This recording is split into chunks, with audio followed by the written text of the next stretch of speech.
Today we are joined by Paul, who is part of many Freedom Soul movements, including Ecovillage Share and Mexico Migration. And we will be discussing alternative living, eco-villages, and other relevant topics, determining strategies to free people from the current system and the coming Great Reset. How are you, Paul? Thanks for coming on. Hi, George. Yeah, great to be here. Feeling great, ready to go. Thanks for coming on. I know you've been really busy and you've obviously having a lot of projects on at the moment. But yeah, thanks for coming on again.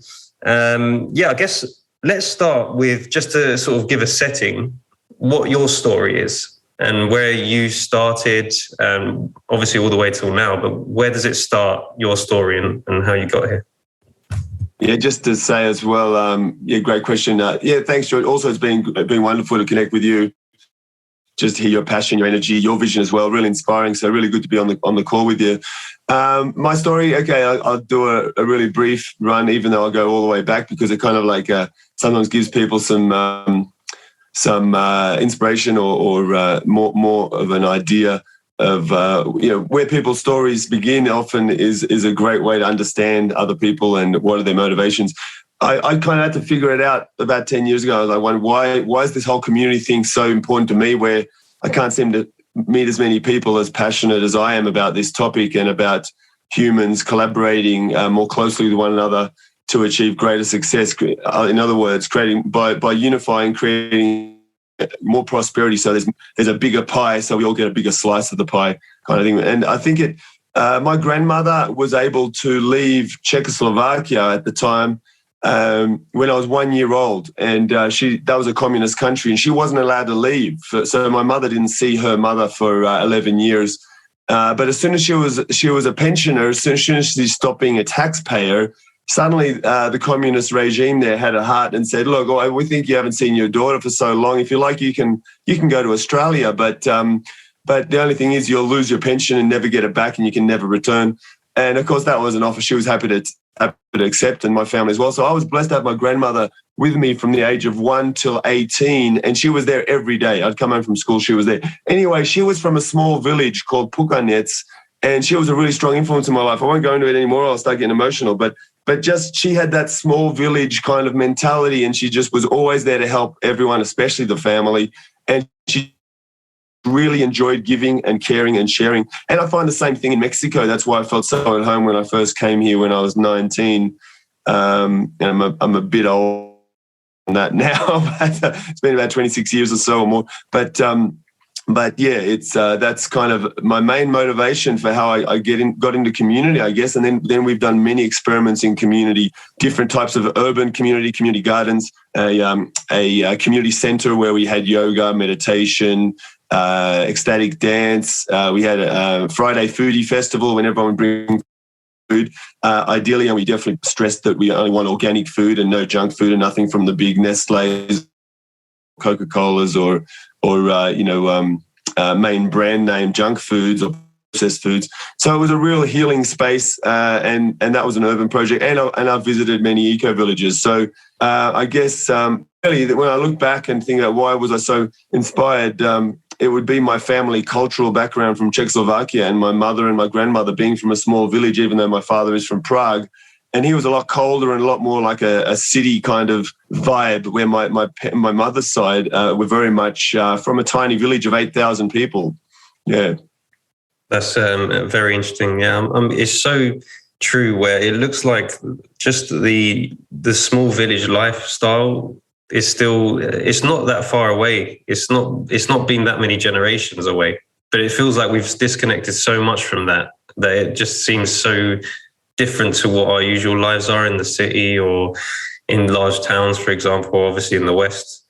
But yeah, it's nice to see that you connected with that. Was that your aha moment then? It was? Well, I think. Yeah, I think in life we have so many aha moments, but definitely that was, I kind of, just one moment of introspection. I'm like, what, and I was a bit down we all got have ups and downs in our lives and emotional shifts. And it was one of those moments I was just exhausted from the community work. And I had many of those moments, let me tell you. But I was exhausted and tired and drained and feeling like, poor me, why do I have to do this? And I'm like, why do I seem to care so much when it seems so hard to motivate others to want to connect more with their community rather than what I call the go it alone method, which ultimately is what we've been trained in: competition and consumerism and materialism, and to build our own career and build our own family. And to a degree that can work. But, if you really if you look into most multimillionaires, especially those who have made it, or let's say successful people financially, a lot of them have made it at the expense of their own family and expense of their own children. Their children hardly know them, or they have a really bad connection with their children or with their partner, or they've had divorces. And if you want to have true success, see, I don't call that a person who's successful. You got a lot of money, but their life is a train wreck. If you want true success, it's only going to come from going back to our roots of true community, where people really, really live as givers rather than takers, and they want to contribute, just like my grandmother, always wanting to contribute. And she was an eternal wellspring of energy and generosity. It was never like, poor me, I keep giving and no one's giving me back. She just had a great joy of giving. And that's what Mexicans are like too. They have a great joy of giving. So, yeah, I think we have lost our way. And there's that emptiness in a lot of people's souls. And you see that a lot in Australia, and I'm sure in the UK and Europe, the USA. People feel like their life has no purpose and meaning. And generally that's the mission in life, to discover our purpose and meaning. And really, we have to just make it up. So I make it up that I love contributing to people around me and seeing more people smile. And generally in Mexico, people love to see you smile and do things for you that just warm your heart. So yeah, I think that's where we've lost our way, and that's why I've chosen Mexico, because I think it's just an easier environment. After many attempts in Australia, it was always a goal to come here. But I would have loved to have had a community remain functioning. But our community in Mexico, or of them collapsed. But they're all great learning lessons. Yes. I guess that there's always going to be challenges along the way. It's never easy. We're not trained to, I guess, know this straight away, because we've been indoctrinated in schools. So we never knew. So we had to sort of start again, I guess. But yeah, why do you think we have to, I guess, move away from how we're living currently? I mean, it's pretty obvious in my opinion, and probably most of the audience, but just to sort of reiterate why Ecovillages and how you see community, why we have to move away from what's currently the current societal sort of structure, just so everyone can sort of know that. Yeah, excellent question, and a good area for all of us to have some introspection as well about where their future path forward is. And one way I look at it is as well, it's in times like these, even at the best of times, but in times with so much uncertainty and so much certainty that there's a certain small group of people that want to steer humanity in the direction that they choose, and not necessarily the best direction for the vast majority of humanity. And they don't seem to think we have a choice in the matter. And I think that's very unreasonable. It's literally criminal. So yeah, it's another aspect too is you're correct. We've been trained in a certain type of living that is not helping us to collaborate effectively together, even though we can do so in a more academic format or in a dry, calculating way. We can work together, but ultimately it's sort of for our personal gain or for my family rather than thinking about my community. And there's some interesting parallels with good health and having a mindset of caring for your community and your community caring for you. It actually has been proven through scientific study, decades of scientific study, that vastly improves your health and minimizes your risks of serious chronic diseases, or especially heart attacks and problems of the circulatory system. So that's an interesting segue there, maybe for another conversation another day. But also, yeah, it really is a time now when we do need to relearn. As you said, we were never taught this at school or university. 12 years at school and then university don't really cover this in any way, because it's not in the best interests of the people who want to mold us to become employees in their corporations, right? So it is becoming particularly important to figure out that this has been our primary, it's been our evolutionary path to live harmoniously in communities and learn to get along with your fellow man. And, if anyone goes to a small village or tribe anywhere in the world that functions on these kinds of principles, they will see that in effect and will have an amazing learning lesson. There are tiny villages all across Mexico, just like in Europe. Here there are so many small villages, and they have unbelievable amounts of festivals and activities, and everyone gets to participate. And although it's changing here, it's going to take a lot longer for the consumerism and the competitive spirit and nature to fully take over, I believe. And hopefully Mexicans will be able to put a stall on it and a halt to sort of the modernization. Facebook and modern culture and modern TV series, TV programming are all doing their bit to try and remove this aspect of a community kind of consciousness rather than just a self-serving consciousness. So I think ultimately, if we get it right, we will do a lot better in community. And also, another point on that, I've seen some articles recently about how people think, it's one or the other. Either we become slaves to a that we don't want to be a part of anymore, and we'd love to be in an alternative, and it's either that or we've got to join an alternative community and almost become hippies. And it's not really like that at all. And that's why I've kind of the experience of just realizing, oh my God, we've all got different concepts and personalities and characteristics that people come together. It's just too easy to end up in arguments and problems, even if people start out wanting the best for each other. Our habits and our indoctrination in those forced indoctrination camps called schools, it just kicks in by default. It's there in the subconscious, if anything.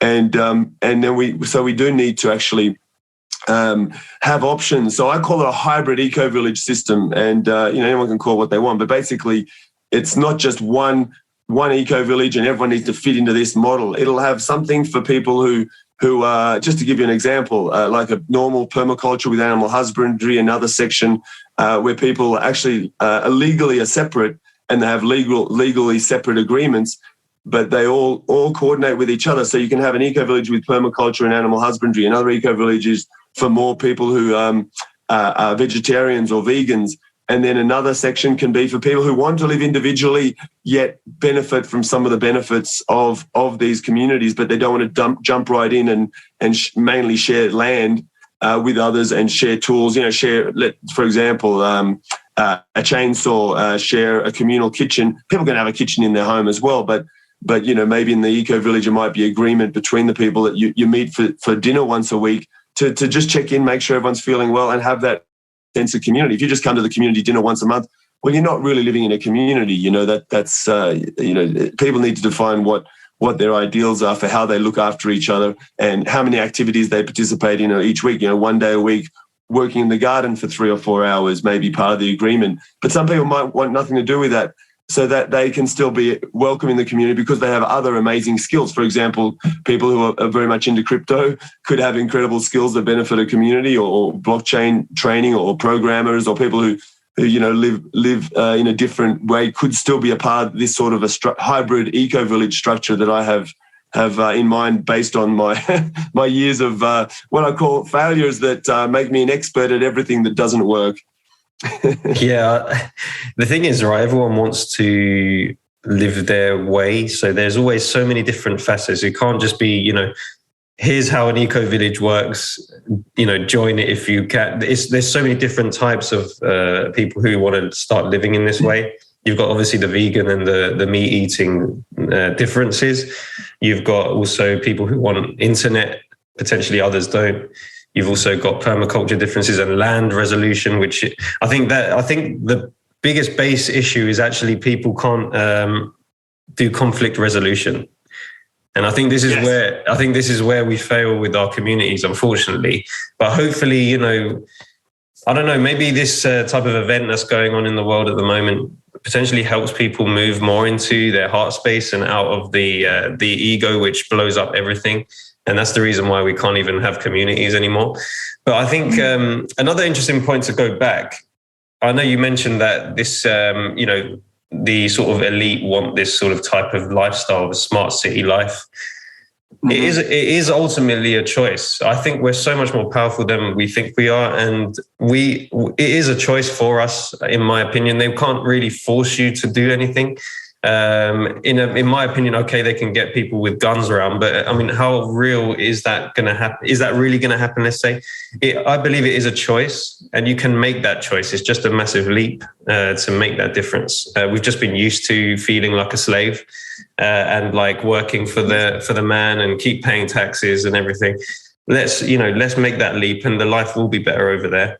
Especially now. I mean, I think society is going in two ways. Maybe two parallel sort of types of societies where there's going to be definitely sort of a smart city environment where people really are connected to the mainframe, which is getting ever smaller and smaller in terms of your rights and freedoms. Or you're literally going to have to go back to ways of living that was happening sort of in our grandparents and before that, their type of life.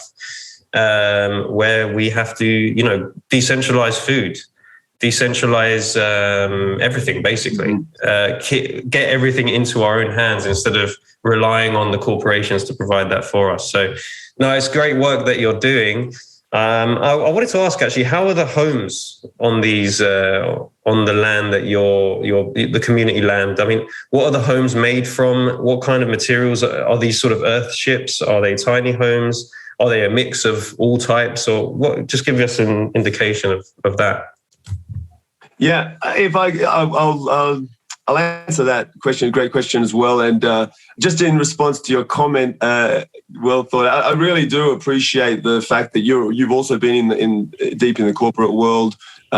Just looking at your background and the work you've done, it's really, really inspiring, and it's great that people are like you who have been deep inside the corporate world and also working deep in the crypto space, also genuinely very interested and passionate about and see it as a viable solution and one important solution. This concept of community and getting back to the land, literally putting your hands inside the dirt. It was something that never interested me. I mean, I just kind of evolved by having these people around me. The first time one of our team wanted to launch, we did a monthly presentation when we first had our first project in Sydney, Australia. Then we moved to the Gold Coast, and then we moved to Byron Bay area. But one of our team and volunteers and a really good friend was a soil scientist who also ran right next to a garbage dump. He was able to get land from the council to put a mini community garden, and it was like an educational garden for children coming from school. So school groups would come, see the destructive waste and all of the throwaway society when they look to the right, and when they look to the left, they see this regenerative, beautiful example of how our compost, how our waste can become our compost and create these beautiful, thriving gardens and give us produce. So it was an amazing contrast. In any case, my point being, he offered to give a talk one month about soil, just again to explain why I got into this concept of eco-villages and gardening even. Now I love gardening because I've seen what it does to families and to children when they come together in a garden with other families and children. It's just actually such a fun experience, and someone plays a guitar while you're planting food, and the kids are doing everything wrong and planting the seeds the wrong way or what have you, putting them too deep or not deep enough. And but it doesn't matter. They're having fun, and that's just part of the activity. And that was just such a magical experience. Though this friend wanted to give a talk. He said, "Look, hey, this month we haven't got a speaker. We normally get a technologist, a scientist, or an inventor with some amazing technology that's being suppressed that they've tried to release to benefit humanity, or any type." But anyway, he said he'll talk about soil because he's a soil scientist. And I just cringed, and inside I was like, "Oh, how are we going to get people to come along and listen for an hour and a half to someone speaking about dirt?" And I but he was my friend, so I sort of cringed and said, "Okay, well, you can talk next month about dirt." And then I'm freaking a little bit, and all the effort that it takes to get bums on seats in an auditorium for our monthly innovations conversations. And anyway, on that particular day, 50 people in the room, and which was an average sort of turnout. Sometimes we get more, sometimes a little less in our little neighbourhood in downtown Sydney.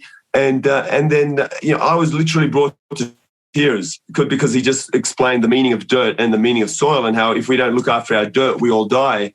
he explained that so clearly. And I'm like, wow. And I was emotional because it was just this huge new revelation in my life of how important our connection soil is. He's holding a handful of soil with worms falling out of his hand, saying this is the living soil that gives us life and health. And then an hour and a half of that later, and I'm like, wow, that just blew me away and just showed me a blind spot that I never realized I had in my life. When we're living in our condominiums or our white picket fence houses, with hardly a garden, maybe a lawn if we're lucky, then and maybe a gardener who does the work in the garden, then we're just not connected to the land. So coming back to your question, it kind of relates as well, because we want to have our homes be very closely integrated with nature, with the soil. And really, that's why so many people love gardening, but why not garden in a way that's intelligent? That's where permaculture comes in. And our homes have gardens all around them where we have simple, easy access to delicious, fresh food. And, fresh tomatoes or fresh herbs taste so much better than herbs bought in the store that literally, wither and die in 2 or 3 days in your fridge. But when you pick it fresh, I mean, I've literally had herbs and produce from our local. Well, sometimes we drive 4 hours to get organic food that's not sprayed with chemicals with our friends who are farmers here in the mountains in Mexico. And we literally bring back so much food because we want to eat good, organic, healthy food. Sometimes we don't trust what's available in the markets, even in Mexico City here. Sometimes that food lasts up to a month in the fridge because it was picked fresh. We sometimes help the farmer pick it just before we leave to come back to Mexico City. I do live between Mexico City and other locations, by the way, although we live on the outskirts in a pine forest. If just didn't open the window behind me so that you didn't have the glaring light. But I actually live on the edge of a pine forest. So I'm on the outskirts of Mexico City. I get a lot of fresh oxygenated air from the pine trees. But still, I'd rather live in an eco-village, and that's what we're on our way to doing shortly. Yeah. So if I can mention why the style of homes. Look, ultimately in our model, people in other places can build with whatever materials they want. There's plenty of opportunities to do that for anyone who comes to Mexico or already lives in Mexico, because some states have no building codes, which is awesome, and most states that do have a building code in Mexico, because you could say in some ways it's a failed state in Mexico. Although we can't rest on our laurels, they're right now trying to bring in digital ID and mainly digital currencies here, just like they've done in El Salvador very quickly. And there's pros and cons to that, but it seems like it's playing into the agenda of getting people who normally just live in a cash economy, which keeps them safe from that concept of digital money. So there needs to be a balance and people who understand the technology to apply it, because it can be a double-edged sword. The one edge can benefit you and the other edge can be stabbing you in the back at the same time. So that's another conversation we may like to have on another day. But in our eco-village, of course, ideally we would be requesting and probably have it written into our constitution that people build with bamboo, adobe, or other rammed earth, or very common here is the adobe bricks. So making bricks from adobe, but maybe some buildings with what's called hempcrete, obviously, but also there's aircrete, which is a form of concrete, but it's very lightweight and you use very little concrete. We enjoy the idea of having a mix of different structures, earth bags, earth ships especially as well. Earth ships are phenomenal. Your garden is basically attached to your kitchen and it's inside your house. Your garden is your food for is actually inside your house, ideally right next to your kitchen, so you can literally reach over and grab herbs while you're cooking. And I've seen models of those built. And young man named Chad in Acapulco builds those. And I've visited his successful ship built for a children's home here in Mexico, over there in Acapulco. Really, it's just I'd like our first eco-village here in Mexico to be a model of different building styles, but again, going back to mostly regenerative materials and innovative forms and structures, as well as ancient structures that people have used in Mexico for generations, centuries. Just to give you one final comment on that, it's interesting to note that in some villages, I've spoken to the elders about these things, one example of a common thread I've heard from a few elders that I've spoken to, grandmothers, grandfathers. They said, "Look, my son, built me a new home. He thought it was, I'm paraphrasing, but he built me this new house because he wanted to give me a full new home, and it's made of concrete and it's really cold, especially in winter. It gets really cold and it gets really hot in summer. And I always felt more comfortable. I just felt more comfortable and at home in my adobe mud house rather than this new modern construction made from concrete. Just to give you an idea of some of the benefits of living inside more earth-based materials." Yeah, excellent. I mean, that's very interesting because I'm currently on a Greek island, and I know the benefits now since moving here of Adobe style mud and straw housing. I'm actually in one right now, an older home which has been sort of renovated, but wow. You can tell now it's getting up to 30, 35 degrees centigrade already, and inside the home it's still cool. You don't need to run air conditioning all the time. Pretty much probably never really, because they were built like that. Nowadays, the concrete homes are just completely they're just built for real, just quick, easy way of building a home and just for mass, right? But now I think we should go back to the old school because I think that's the most sustainable way. And they were built like that for a reason, especially in these sort of climates. So it's really interesting that you mentioned that because it's even sort of in Mexico and other parts they used to build homes like this. Excellent. I mean, thanks, Paul. I guess to move on, what projects are you working on? I guess for everyone out there, what projects are you actually sort of working on right now? How are they going? And just sort of give us an overview on what you're working on. Yeah, look, I came to Latin America after a short trip for a month, which was lovely because I knew I wouldn't probably see my family for some time. I knew there was a collapse coming, but I didn't know how soon or how late that would be. I probably was blasé a little bit like a lot of people. I just, initially 20 years ago, I'm like, any minute now, the whole world economy is going to collapse. When I first was waking up and realizing how the banking system was a house of cards that would be blown over. But in the end, I started to get blasé. I guess it's not coming yet. Who knows? It could be another 10 years away. So I spent a month in Prague and a little bit of time in Bratislava, with family, with my brother and his three children and his partner and my mum and dad, who were not getting any younger. They were both 78 at the time, and now they're heading up to 82.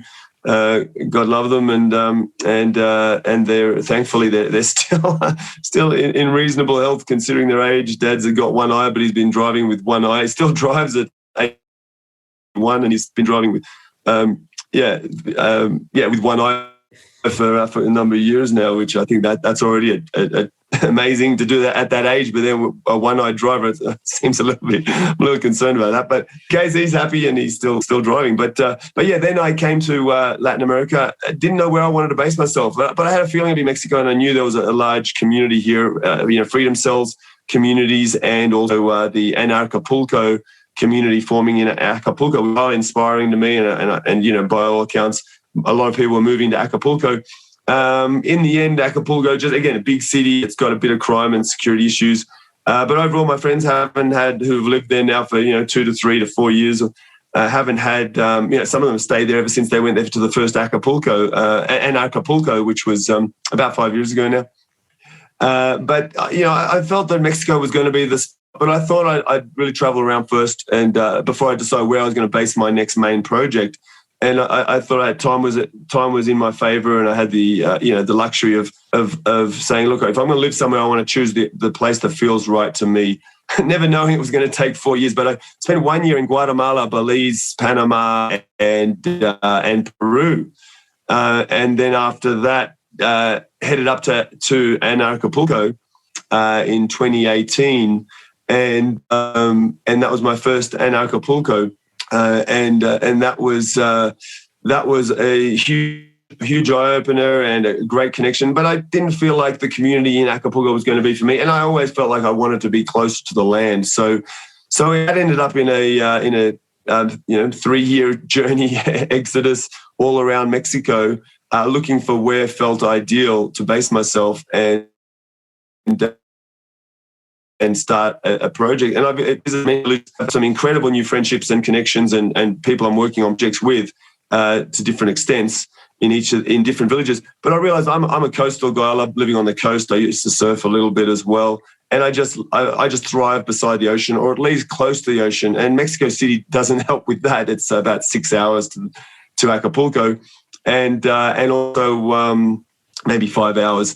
And also I lived in some village in the Highland Mountains, which was wonderful. But then I was missing the coast. So now our main project is Ecovillage Share, which people can find us on Telegram under Ecovillage, and then Share, SHARE, one word. And so all of that is one word, Ecovillage Share, just connected on Telegram. A website is about to go up, ecovillageshare.com. It may be up by the time this recording goes up. That's going to summarize our main project there. But we're helping people to come to Mexico as well. That's like the migration services. But we can help people settle, because I've traveled all over Mexico over these last 3 years. We can help people decide what's right for them. I've chosen to build our project just as of a week ago. Me and my girlfriend, Frida, and another friend of ours who's an Indigenous woman from Oaxaca. Frida has always loved Oaxaca area. So I've always had great experiences in Oaxaca, and it is a stunning place. It actually has they speak over 150 languages and dialects in Oaxaca, and it's the cultural and traditional music hub of Mexico. So you can imagine, with 150 languages and dialects, that is a rich culture just for one state called the state of Oaxaca. And a lot of the coast is not very developed, although some hubs have become really popular. We just passed through Puerto Escondido when I haven't been there for 26 years. So to see it again, just super built up and looks like a mini city, although the internet on your phone is super slow. I was actually amazed. Like, it looks so modernized and full of hotels. I mean, I imagine the Wi-Fi must be okay in your hotel, but on your phone, it's ridiculously slow internet. And it was like that along the whole coast there. But yeah, we've settled on a region in the hinterland, in the mountains behind Huatulco, which is not far from Puerto Escondido, Huatulco, and that's where we're looking to build this eco-village and support people who may want to move to that area, or even live in one of our eco-villages, or, as I mentioned, hybrid eco-village. So there's something pretty much for, as long as you're not a narcissist or a parasitic, to a person like these parasitic politicians, so-called elites. I prefer to call them parasitic, the parasitic class who suck off the wealth creation of others and offer no value to society other than being a detriment to society. So that's, Ecovillage Share would be one of the main projects, plus our migration services. But anyone can contact me through Telegram and visit the website at ecovillageshare.com. If they're interested in connecting with me, there'll be contacts for me and our team there. Sounds great. There's definitely a lot more people contacting me for if I know people who are in Mexico or in Latin America to move from, say Canada, US. Even some in Europe actually are interested, even though it is a bit further. But there is a lot of interest in that part of the world at the moment. I think it seems like it's a lot easier to navigate because their state doesn't sort of overreach as much, let's say, as others in the sort of EU area, US and stuff like that. So, it sounds great. It sounds like you're doing good work. You're doing, I guess, God's work as well. I think it's an important part.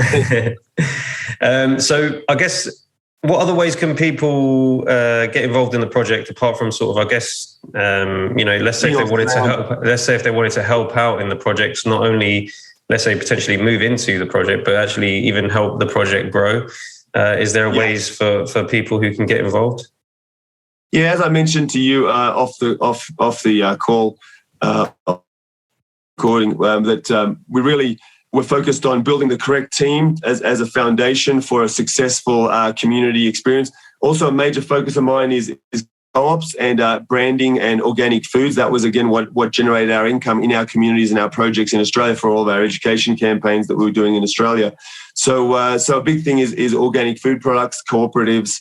Anyone who wants to be a part of our cooperative or support building new industries in the organic, or helping to grow the organic industry, let's call it, here in Mexico, then there's many ways that people can get involved with that, being involved with ethical food products, help people heal, using food as medicine, and using herbs as medicine and herbal extracts, skincare range, as well as food products and supplements. So we're doing all of that. That's all early stages, but that's what we've done in Australia. That's my forte, really. That's one of my great passions, as well as that, doing youth programs and boys to men programs, assisting young women in their journey and navigating the issues that women have in this world, and becoming more capable of wading through the difficulties that young women can experience growing up. So we really want to help young boys and young women in becoming resilient and enjoying their lives, having happy lives. There's projects around cooperatives. There's projects around getting involved with our youth programs, and that'll be summer camps and winter camps for sure as well. And the land we're looking at is big enough for us to have our own camping grounds, far away from the main villages and the main, let's say, urbanized areas. But yeah, people can also, if they want to move to an eco-village or just learn more about what we're doing and see if it's right for them, or select another area of Mexico, and they may have questions about where they should choose to live in Mexico. As I've said, 3 years plus. I look at it like a time machine. If people come and get involved with us, then they're saving themselves at least 3 years. And with the network that our whole team has between us, they're literally, it's taken people decades or a lifetime to build up these networks. So I would say that, overall, at least for the experience and the work I've done for laying the groundwork for 3 years, people who get involved in any of our volunteering with us or wanting to get involved in, in purchasing a share in Ecovillage share, then yeah, feel free to get in touch with us. And any of these above mentioned projects, there's ways to get involved either as purchasing a share. I don't want to speak about too many specifics, but just to give you some sort of broad stroke idea, there could be a share of $10,000, which is not a lot to then actually, have complete security over your parcel of land here in Mexico, and then have support build your eco house or using bioconstruction techniques, and have the whole community helping and chipping in and getting involved with a building project on your property. And again, I don't want to say this as a firm law or term, but for that 10,000, maybe a 1 acre site or up to a half hectare site. So you got a lot of space. We don't want to have houses cramped together. Hopefully we won't need fences between our houses at all, because we'll just have distance for privacy. And lots of beautiful trees and maybe bamboo fronds and useful bamboo for construction. We can grow that in a safe manner so it doesn't take over the whole property. We've got a lot of riverfront, a beautiful river that runs all year, quite a strong river at that, a wild river. So if they want to come and visit the site or have an experience just getting to know us, they can get in touch and come and visit this site that we're coming close to purchasing. They can get involved if they like what they hear. They might want to be involved financially. 10,000 was just an estimate or to give some ballpark figure, as well as the size. But people can also come and volunteer, and even volunteering, if people don't have funds, can volunteer and with an agreement to a certain amount of hours and a certain amount of months, then they may be able to end up securing their permanent place in our communities, in one of our hybrid eco-village communities. So volunteering, work exchange can help secure a site or a placement in our community, or just getting involved, coming for a short stay for a weekend, or getting involved in one of our youth programs, helping food preparation. It really is across the board, helping with marketing online. People can stay in any country in the world and still be involved and support us with online marketing or with programming or assisting our team with their financial aspects. With the work you do, that's something we're discussing, ways that we may be able to have a mutually beneficial and rewarding experience for our people through your offering of your services. All of that is on the table. Great, yeah. It's interesting because you mentioned 10. Let's not take that as a figure, but let's say 10,000 anyway. And it's interesting because most people in the world now use 10,000 to put a deposit on a home, which they'll then pay for 60 years until basically they're dead basically, and they're stuck in some sort of death contract, which a mortgage is. Instead, you can basically use 10,000 to basically be free in a sense, and live off the land and eat healthily, meet people with like minds, work with them. It's just an easy option in my opinion. But many people still go down you live in a tent. I'd rather live in a tent on the beach than obviously do that for 60 years, right? I think the last thing we can move to is key takeaways, especially for our listeners who are new to this. Just anything that you feel will be valuable for our listeners who are new to this sort of living. They may be early stages of trying to sort of be free of the system. Just anything, any advice and key strategies that maybe they can implement.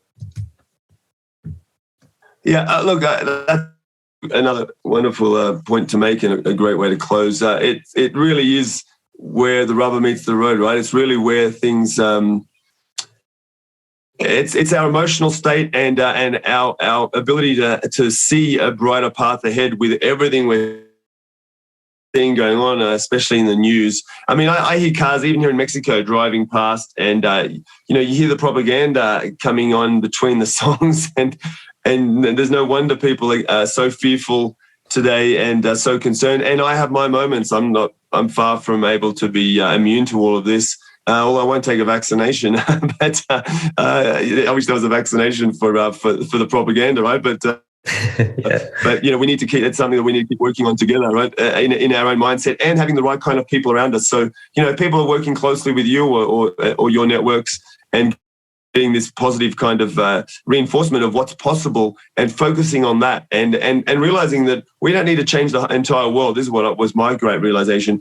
If we can just change our world, our personal world, and living inside of a huge city in our flat or condominium apartment, working online, in some ways you may be working with some great project that's creating the change that we need to see in the world, and building the new systems that make all these old systems and dysfunctional systems that no longer serve us, making those systems obsolete. Someone can do that from being in the heart of the beast, let's say, in the belly of the beast, and still have a really meaningful quality of life. But it's hard when you then go outside and see most of the people still wearing masks or just people just living in the system without any thought that what they're a part of is not serving them, their families, their children, and just continually reinforcing that system and, let's say, encouraging that system to continue to exist.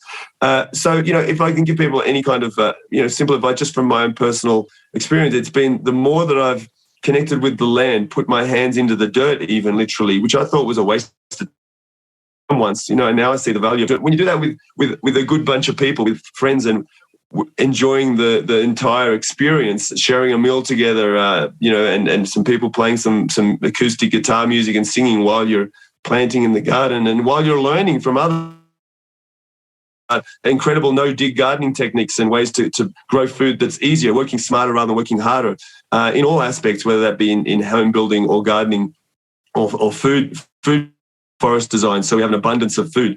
You do realize that we actually live in a very abundant world. We do not need to be struggling, and the more that you have these sort of people who are implementing these sort of solutions around us, it just helps us to reinforce that. And even if you have to live in a city for some reason, get out into the country. That's great, but get out into the country.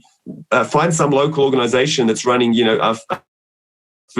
Food Not Lawns. There's Food Not Lawns movement. There's the Permablitz movement. There's probably a lot of community. I know there's Tomorden. I may be incorrect with that. Tomorden is a town in England where they basically turned all their gardens into food forests. And the lady who organised that went down to the police station and told the police, "Look, we're ripping up all of your ornamentals and planting food all through your gardens around the police station." They're like, "All right," because they'd already thrown their weight around this community and said, "This is the way it's going to be for now." And so the police accepted that. And there's photos of the police station with corn growing all around it, tall corn,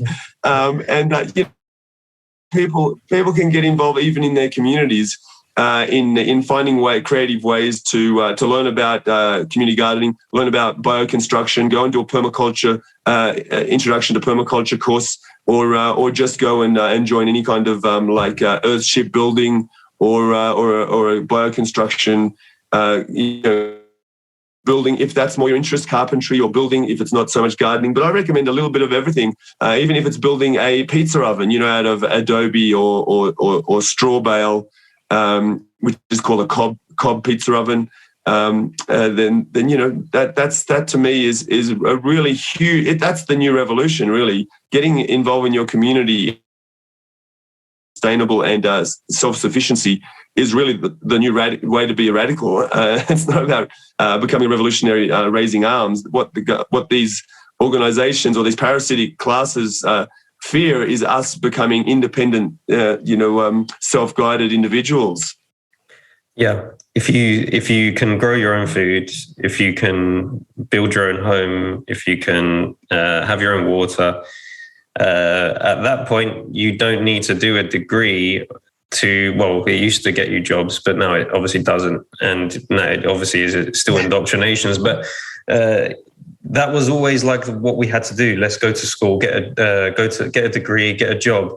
But if you actually know how to grow your own food, water, and build your shelter, why would you need to go and work a job you hate for the rest of your life to pay off that mortgage on that house that you probably end up resenting because it's caused you a lot of pain? Instead, learn these skills and you can actually find a way to live in this way, and it's easier than you think. I actually agree with you. I was fully in London at one point, not up until not long ago, and now I'm in a Greek island in a village, and now I've met people who have started an eco-village. I've met someone who's living off the land already, building cob houses. So these are the types of things that we could do. I never knew anything about that previously. Then I've only just sort of got into it in the last month or two. And that's, I've started to grow my own food already, just planted something, just get it out there. Even if it doesn't work at first, like just start doing, planting some seeds, learn a course in permaculture or in, building cob housing like you were mentioning. Yeah, just getting involved straight away and, just don't be scared of it and just basically move into it. It's that simple. You could watch Netflix and learn nothing, or you could do that, basically, is what the options are. Thanks again, Paul. Yeah. Thanks again. I think that should wrap up the time. Yeah, thanks, George. Thanks for joining George, me. if I could just say, go. Just look up on YouTube.